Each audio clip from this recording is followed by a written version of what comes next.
Hi, guys. Hello, ladies. We're excited. Oh, we have a name for the podcast. Yes. Welcome to the Great Girlfriends podcast. I am your co-host, Sybil Amudi. And I am your co-host, Brandice Daniel. And we are so excited to be here today, guys. We finally got our name, and hopefully you love it. We've sat with it, and what you think? You love we've it? gone back and forth with so many names, and so that's the one Thank you for your patience that with we us. finally landed on. I'm Yeah, excited. I am What's been going on with too. you, Sybil? OMG, so much. I've just been doing brand building, my own brand, and doing some consulting with a few different people that I really like that are working on their own projects and enjoying family and this beautiful weather here in New York, summertime. Whoop, whoop. What about you? I know. I have been out in these streets late. Yes, at I'm night. catching you on Instagram in the streets. My husband is like, please stop having my child out late at night. I think you need a curfew. But I think I do too. I went to a really great dinner the other night, though. It was all these people from like the sports industry, music industry, radio. It was so interesting. And what I loved about it was that it was so freaking casual. And these were like people at the top of their game. Yeah. So. Well, that's what's so great about, I feel like in New York, so many people start from the bottom as intern or mailroom or whatever. Yeah. And when they make it to these positions that are really respected and regarded, they still stay humble. Yeah. That's definitely, love that. I mean, that table, the lady beside me was like the head of a record label. Mm-hmm. And she was super cool. And then there were like all these ESPN guys there, all of them super cool. It was a nice, I was like, this is what I love about New York. Yeah. I think in other cities, sometimes people take themselves a little too seriously. Yeah, Not out here.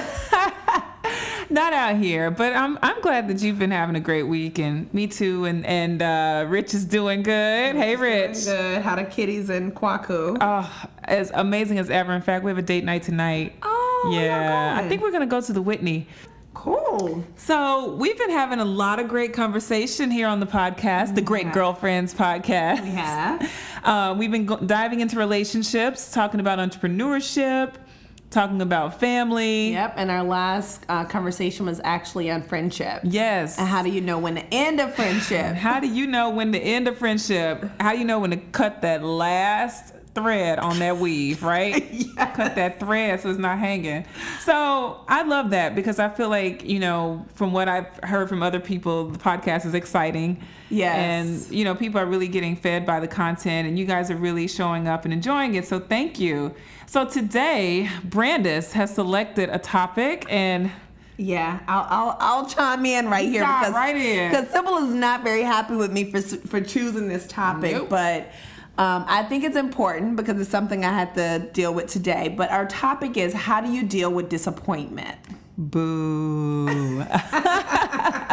No, but it is, how do you deal with disappointment? And I actually want to applaud you, Brandice, for even approaching this because you've had, just recently faced your own disappointment, and I have had a slow drag of emotional disappointments that have been taking place this month, but I think it's a relevant topic. But what made you want to go here? Well, today I had a phone call. There was a pending business deal on the table that I was so excited about. And I've been working so hard on this for like the past month now. And just constantly, everything they asked me for, just bringing it to the table. And things did not go the way that I wanted them to go on our phone call today. Today's phone call was kind of deciding okay, how we're going to move forward and in what time frame. And it wasn't, a complete, we're not doing this, but it was not in the time frame at which I wanted it to happen. And so I was so disappointed. I can't even tell you, my heart dropped, just totally disappointed. And so when we were thinking about podcast topics, I was like, okay, we need to talk about this. Yeah. Because I clearly have some very fresh emotion around it. And women get disappointed. And so we need to talk about, how do you deal with that? I agree. I think it's important because somehow in our heads we set up expectation with people and things and how people will respond to us or what we like to see. I mean, because we're all creative, so we want to be able to visualize or imagine this great response or this great moment, and then boom, something other than what we expected happens, and it takes us down this trail of sadness or really just turmoil around disappointment sometimes. Yeah. And it's out of our control a lot of times, right? Absolutely. I want you to tell me, since I gave my story. All right, so I'm going to go pick up the kids now. And it's nice talking to you, great girlfriends. I'm out. Y'all know I'm a closed box. I want to share. Come on, you got to tell us. Like, what's something that's disappointing that's happened to you recently? You know, just an entire scenario where I had a very long-term friendship that I would have never imagined to be in the stage that it's in right now. And like I said, it's been a month of just dragging down a trail of just disappointing moment after moment, or thoughts when I look back over how I expected things to be. And my friends not showing up the way I thought they would in my life. And it really is a true hurt because of the way that I deal with friends. So it's like, it's one that you think you're over something and then you're not, and you think you're over it and you're not. It keeps rising up and you have all these conversations in your head. Yeah. That just, and then they don't happen, but they're good in your head. You're just telling them off. I know. That's how I felt today. You know, those mirror conversations where you are just going in. So, I have to, like you, manage that. The how-to part. How do you settle that? How do you end it? Yeah. Like, because I'm still feeling it. Like, even as we're talking on this podcast, like, there's still, like, a huge piece of disappointment that I'm still, like, dealing with. It's so fresh. Well, I know that for sure. When we have expectation, like we do, because people will, oftentimes you'll be in a situation or whatever, and things will be progressing to a certain point, and you expect them to keep going forward. Absolutely. Absolutely. You would do, because if you were in their skin, you would do things a certain way. Right. Absolutely. Yeah, and when that doesn't happen, it is, it sucks. It's frustrating. It is. So tell me, Brandice, what you think, so many women in this on our podcast that are listening in, and so many women that are out there in relationships and at work, and we set high expectations for people. So how do you think this really ties in for our audience in terms of what they need to learn about dealing with disappointment?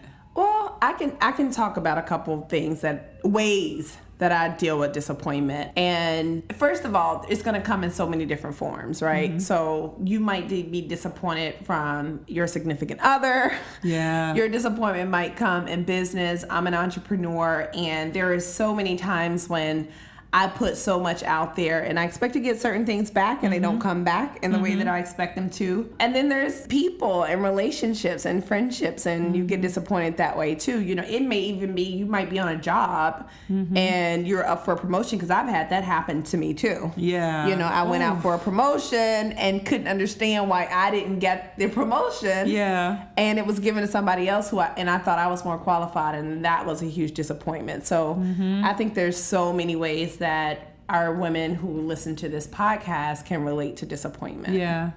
I think too, like you said, with families and with the spouse and that relationship side is so, or the person that you're dating, and you expect them to bring you this certain gift on your birthday, and you thought you wrote it out and you thought you made it clear, and he comes in with roses. Well, girl, let me tell you so here's what's so funny. So I met with somebody from my team the other day, and she was telling me that she was so mad at her boyfriend. And I said, I was never going to ask, like, why you were mad at him. But she was like, and it was just such a little thing, but I was just so mad. I'm telling you, Brandice, I haven't been this mad in years. So I said, oh, my God. And so she goes, you know what he did? And I'm like, what? She was like, he didn't call my dad for Father's Day. Oh. So I said to her, well, did you tell him to call your dad for Father's Day? No. Why should I have to tell him to call my dad for Father's Day? I said, well, were y'all together when you called your dad for Father's Day? Yeah. I said, well, why didn't you put him on the phone? Yeah. So he could say Happy Father's Day to your dad. Well, he called his father and he called his stepfather. He should have known to call my dad too. We had this conversation earlier this year. Oh my God. He was supposed to be remember that. Yeah, so I said, so wait a minute, girl. You were in the house all day steaming every hour he hadn't called your dad. She said, yes. And he didn't know? He didn't even know. We be punishing, boy. We good for that. He did not have a clue. So I said, how can you the expectation. That expectation. Yeah. I was like, you cannot. I mean, you should have at least told him, like, hey, don't forget to call my dad. Why should I have told him that? It was just so funny to me. So that's like another case of like, she kind of set herself up for that disappointment. But yeah.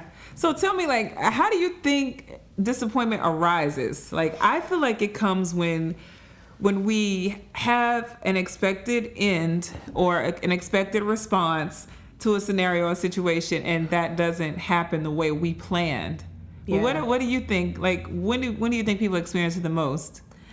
For me, I experience it the most when I really put my faith behind something. When I put my faith behind something and I like pray about it and I take it to God and it doesn't happen and I see it, like I literally see it happening a certain way, and like I'm making all these moves in that particular direction for this to happen in that way, and then something it's like stopped or whatever, like it doesn't go through that way, I then have to totally reroute, and it takes a minute to reroute. You know what I mean? Like when you're like all your directions, you only got directions to go one way. Yeah. Right? Yeah. You only know what food is on that route. Yeah. You only know what stops are on that route, what gas stations are on that route. Yeah. So if you got to reroute, it takes a second just to like pull yourself together and figure out, okay, now how am I going to deal with this? And then, you know, what does that other route look like for me?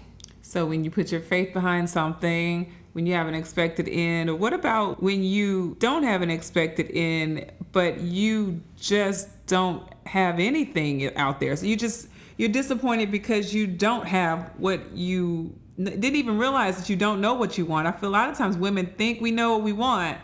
And then, I mean, you're learning this when you're pregnant. Somebody can bring you food and you're like, that's not what I wanted. And you're disappointed, but you never really made clear what you wanted in the first place. So no one can actually step up to that. Yeah.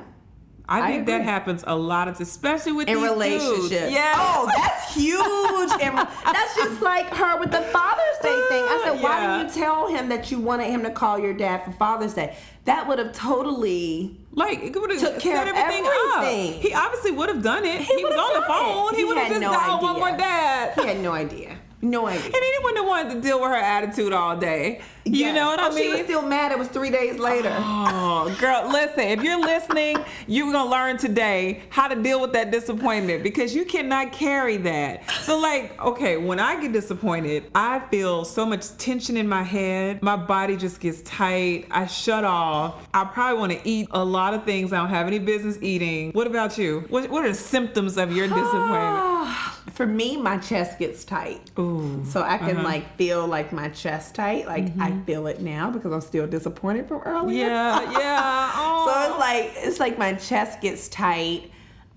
Usually I want to cry. And then same thing with you. I think the food thing is a thing for me too. Then I usually want to make a really bad decision with food. I need a cheeseburger. I need ice cream. I need something chocolate, which is what I'm eating right now, by the way. I know. We're going to have to get you some chocolate. Yeah. But yeah, I mean, we know, like, as women, when we have any kind of disappointment that happens in our heart, I feel like that's why your chest comes tight, because yours is something that you're carrying in your heart, and everything there just kind of stiffens up. Yes. Mine is something I probably carry more in my head, so my head gets tight, and ultimately my body, my nerves all get tight. And it's just the way we respond to it. I mean, my kids could walk up to me and I will shave them good. I don't want them in my space. I need them to just go play. I need to process something. I might go fold clothes. I need something to take my mind away from it. But I definitely push people away when I'm in disappointment. What about you? Do you feel like you shut people out? No, I want to talk about it. Really? Girl, I'll talk about this thing for 5 hours. This is why we are yin and yang.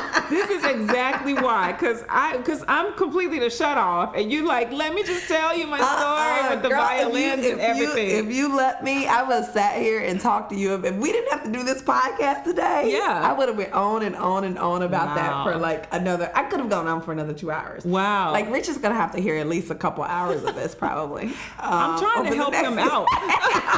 Rich, this is for you, brother. I am trying to help you out because I don't want you listening to this in the car. I have to talk it all the way out. I need to, and the people who are in my circle who I really trust to tell these types of things to, I talk to them about it, because for me, I guess talking it out for me is a way to reroute, right? So it's like, I got to get all of this emotion out through my words so that I can figure out, okay, now how am I going to move forward? It's very difficult. If I keep all this disappointment in and I don't talk about it, it's hard for me to then figure out, okay, what's my next strategy? Yeah.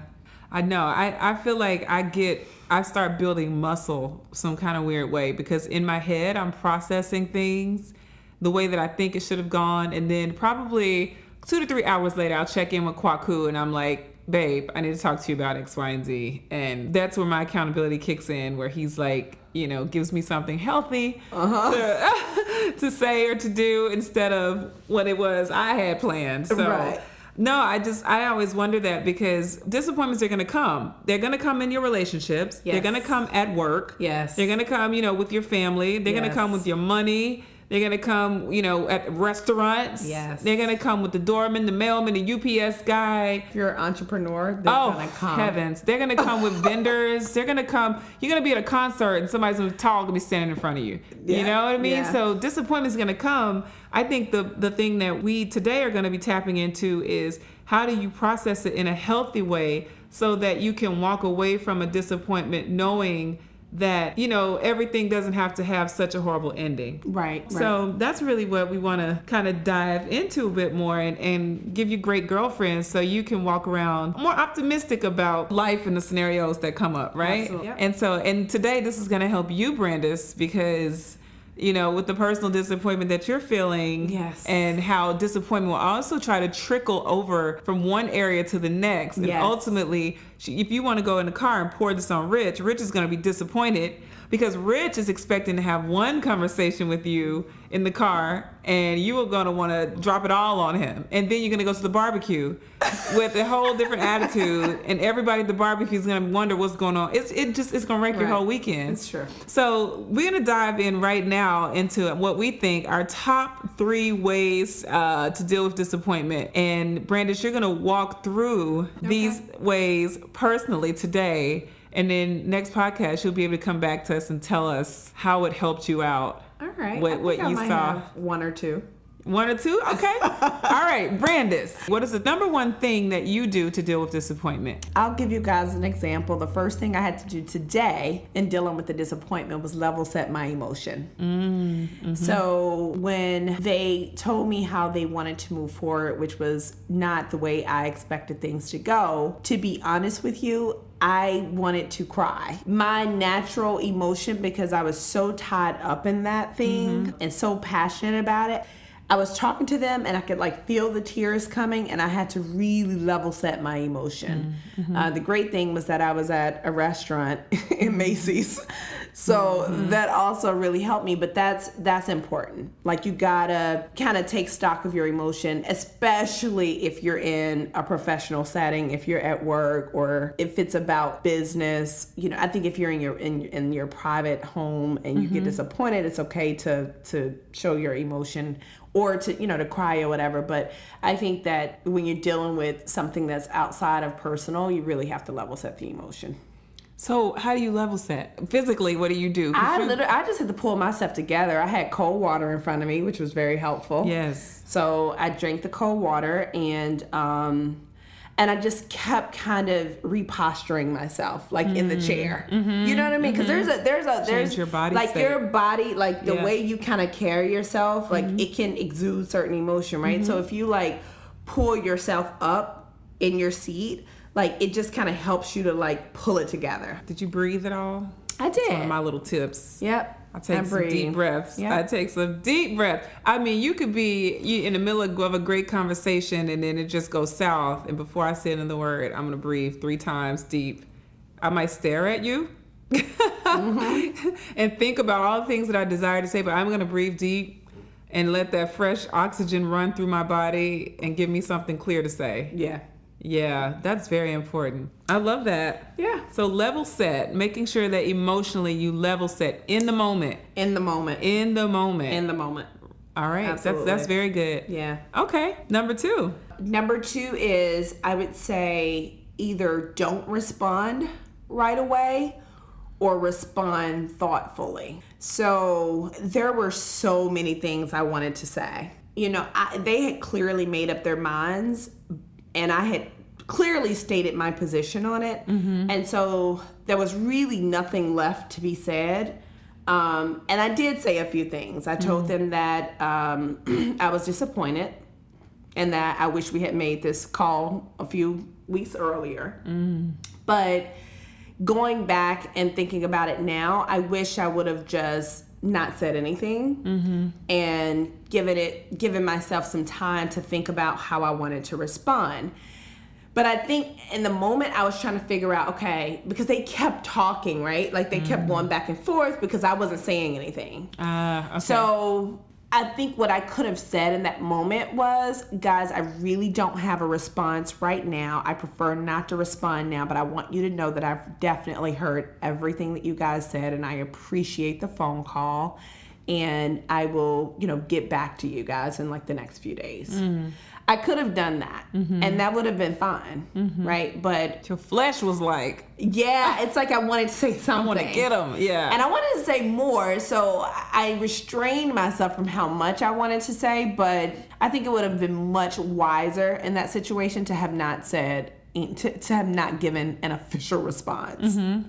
It's like when things happen in the news, somebody's like, we don't have an official response from this person. Like, it's like, because they haven't decided how they want to respond yet. And then when they decide how they want to respond, the news will come out and say, we've got an official response from XYZ. And it's the same thing. Like, you don't have to respond in that moment, but you can let that person know that you appreciate what they've had to say and that, you're definitely taking everything they've said into consideration, but you need some time to process this and you'll, get back with them with your feedback. The reason why that is such a good point is because you get locked into your response. So people hold you accountable to your response. Yes. So they said, Brandice, we're going to take the business in a different direction, and we'll get back to you on that. If you had gone off and said, well, you lousily beep, beep, beep, beep, beep, beep, beep, and gone forward or whatever, I know you wouldn't do any of that, but just for example, you went crazy in this one moment. Right. You become known as the person who responds that way. Yes. And then if there were other doors that could potentially be opened for you through that relationship, they will be cracked. Yeah. They're not going to be wide open because you're unpredictable in that way. Absolutely.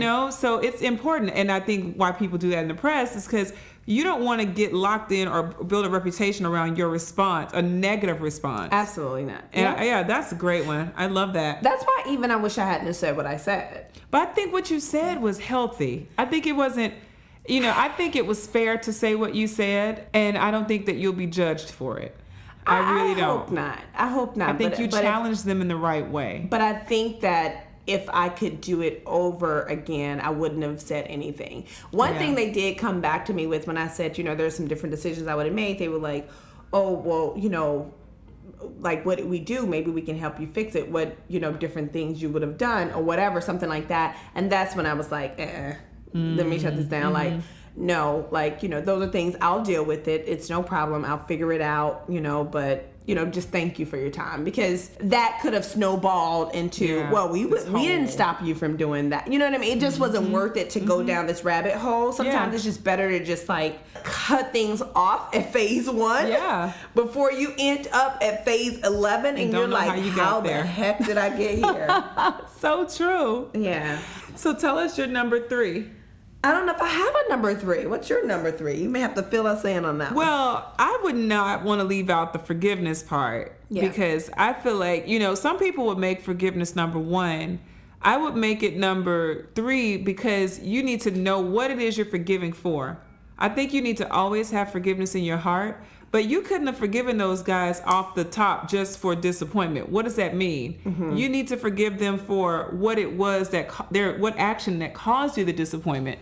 So their heart around the matter, where you thought their heart would have been different or their actions, that's where you got to forgive them. And I think that forgiveness is a major priority with disappointment, because just because one thing ends or one situation doesn't go the way we planned it to go doesn't mean that, if you have 4 fingers, that the other 4 fingers won't work out in your favor. You get what I mean? Absolutely. So being willing to forgive and move forward. Yeah. Knowing that was a beneficial moment for you to grow, take that lesson, grow from it, and move forward. Not for you to sit on it, rehearse it, replay it, and regret it. I agree. I'm actually thinking You need about to give me an offering. $5. You hear that? And if you want to send in your offering, you can log on to our website. No, I'm sitting here. I just thought about something. I thought, sometimes there's a huge lesson in disappointment. Yes. And sometimes I think disappointment also steers up something in us. Yeah. That is helpful for the way that we move forward in life. Absolutely. And that's the thing. To what you're saying, if you don't learn the lesson, like you said, if you don't have a healthy takeaway from a disappointment, you're going to run right into it again. Yeah, absolutely. Yeah, and it'll become the sad story of this always happens to me. Right. When it's not this always happens. I never learned the lesson from my disappointments. Wow. That's what it is. Wow. You gonna give me my offering today. Ooh. Yeah, I'm gonna let me look in my bag and see if I got a couple dollars. Don't ask for change either. I'm not giving out no change. But you're absolutely right. Yeah, it's a lesson. Absolutely right. Because I've learned some of my best lessons through disappointments. I have too. A disappointment that I did not share, but that I'll throw out very quickly was as I resigned from a company this year. I helped to play a very instrumental part in that company for 10 years. I'm gonna say. So when I walked away on the day that I was leaving, it was like I was running out to go to Walgreens. Like I wanted a parade. Wow. Why can't I have a parade? I wanted a parade. You should have had a parade. You know what I'm saying? I wanted a steak dinner. I wanted a thank you card. Wow. I wanted some roses, which I don't even really care for them, but I wanted some acknowledgement. Right, that you've been here for 10 I need years. somebody to drop a tear. Yeah. Like something. And I did not get that. And I was very disappointed. And initially, I wanted to pretend like I didn't care. I wanted to just, that's just what it is. But as I was walking with my husband, I was like, babe, I'm actually very disappointed by the fact that they just let me walk out of there like nothing. Like nothing mattered. Like you were intern who had been there for 2 weeks. Like I was, right. Like I'm some rookie that had not played this major role. So it was very disappointing. And I had to stop and settle in my heart that I don't live for that confirmation from other people, that I can acknowledge myself. I had to, like you said, level set right in that moment. How important is that in the grand scheme of things, right? Right. Emotionally, do I want to commit myself to feeling sad or enjoying this beautiful walk I'm having with my husband? Right. Do I want to let my years amount to that one moment, or do I want to continue to keep the value of all that I've learned over the years? And then this one moment means nothing to me. Right. So after I did that and I forgave, it was interesting because it really didn't matter by 20 minutes later. Wow. It didn't matter. But in the moment, it burned. I even tried to slow walk to the elevator. Wow. In case my surprise was waiting. Wow. Some of that make me want to cry. I did. I was like, my surprise is going to be around the corner. Child, please. Makes me want to cry. Girl, it was an air surprise. Wasn't nothing there. It was fizzled. But it's okay because I don't need that. I can get myself balloons. I can celebrate me all day. So I've learned to throw my own party. Sometimes you gotta throw your own party because other people won't come and throw it and they won't do it the right way. And so, but that was a major disappointment. And I took these tips, the ones that you gave, and I implemented them. And I felt myself recover quickly. Right. Quick response to that. But it was me quickly level setting, me quickly putting it in perspective and letting it out to my husband and say, babe, this, and then actually mentally processing and going, wait a minute, in the grand scheme of things. Yeah, because you would have let that get in the way of you being so excited about starting your own venture. Hello? And Absolutely. then you start your own venture with this big, huge disappointment in the room, And I turned into this, 5 minutes, I turned it into, that was rejection. Right. Am I being rejected in this next stage? Does this mean that I'm not supported going forward? That's like 10 people in one room out of the 200 and whatever millions of people that live in America alone. Right. But I made that so monumental for literally it was less than 30 minutes, but it was big in that moment because I felt like I deserved so much more. And don't get me wrong, I still did deserve more. I just don't need them to give it to me. I love it. I love that. It's the same for That's you. a lesson. Yeah. That is a lesson. It's not that I don't deserve that celebration and that someone should throw me a party of some sort. I'm giving Brandice. It's just that, honestly, if they're not the ones to give it to me, right, you'll get it. I will be celebrated for my work and my commitment at some stage in life. Absolutely. You will, Sybil. And likewise with you in business, you will see the fruit of your labor, and you will have the right partners with the right heart and the right commitment at the right time. It's true. To help drive your results. Absolutely. And like any girlfriend that's listening with a boyfriend, any girlfriend that's listening with a boyfriend, you're gonna be disappointed. But same thing. Like honestly, the exact same three things apply. Yeah. Same three things apply. Level set your emotion. Think about your response, or maybe don't respond. And quite honestly, sometimes no response in a relationship is better than a response. Yeah. You know, especially, guys I feel like they don't like to feel, what is the word for it? Bossed. Yes. You know what I mean? Yeah. Like, they don't want to feel bossed or like Dominated. somebody's trying to dominate them or whatever.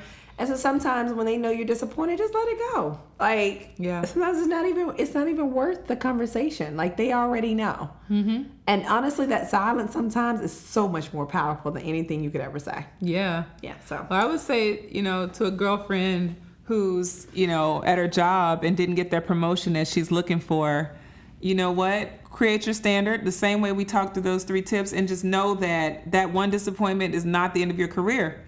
It's not. It's not the end of your lifetime. It's not the end of your career, and it's not the last opportunity that will come your way. And figure out what lessons you can learn from it. Yeah. Learn the lesson. Learn the lesson, right? Learn the lesson. All right, so that's it for us today. Yeah, thank you guys so much for listening into this podcast. You have no idea how much we appreciate you. You're our great girlfriends for listening. Yes. And we are just really, really, really, really happy that we can give you support and give you conversation and answers to some of the questions that you're having in your daily life. And we also want to thank our families. Thank you so Mom much. And dad and Yes. sisters and brothers and husbands. Yes. Ow. And kids. Ow. And friends and everyone in between. We want to thank you for your support, and thank you for sharing, and thank you for liking, and thank you for everything that you do for us. So visit our website. Yes, thegreatgirlfriends.com. And also check out our Facebook page, which is The Great Girlfriends. And also check out our Twitter, and our Instagram is coming up as well. And in all of those mediums, don't forget to post your questions. Yeah, absolutely. Post your questions, share with your friends, keep listening, and keep being a great girlfriend. You're corny. All right, we're signing off.